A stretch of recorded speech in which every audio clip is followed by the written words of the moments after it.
Drew Brees made NFL history again Monday night. Brees broke Peyton Manning's career touchdown record with a 5-yard pass to tight end Josh Hill midway through the third quarter against the Indianapolis Colts, giving him 540 for his career. Brady is 2 back at 538. Brees tied Brady's mark with a 15-yard pass to Michael Thomas early in the second quarter. Then, he tied Manning's record at 539 with a 21-yard TD throw to Tre'Quan Smith midway through the second quarter. Smith has a knack for history. He also caught the 62-yard touchdown pass last season when Brees set the yardage record. The TD record looked to be broken at the end of the first half, but a TD pass to Thomas in the closing seconds was called back due to offensive pass interference. It didn't matter, though. At 7:08 of the third quarter on his 20th consecutive completion of the game, the longest streak of his career, Brees found Hill for the record breaker. Brees remained on fire, throwing a fourth TD of the game later in the third quarter, this time a 28-yarder to Taysom Hill.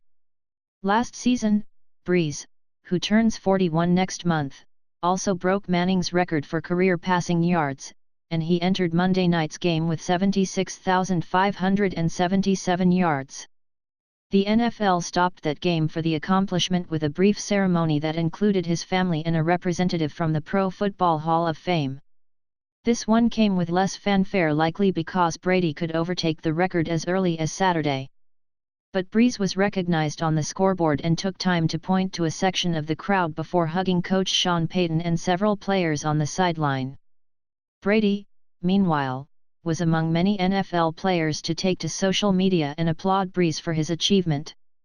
Brees had downplayed the significance of the record this week while the Saints, 10-3, are in a tight battle for the NFC's top seeds with the Seattle Seahawks, 11-3, San Francisco 49ers, 11-3, Green Bay Packers, 11-3, and Minnesota Vikings, 10-4.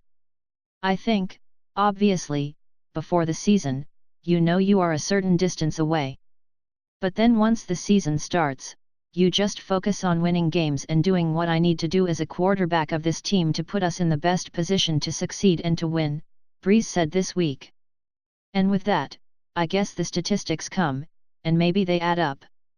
And then all of a sudden, you're close enough to be within striking distance of some of those things. But I'm really not thinking about it.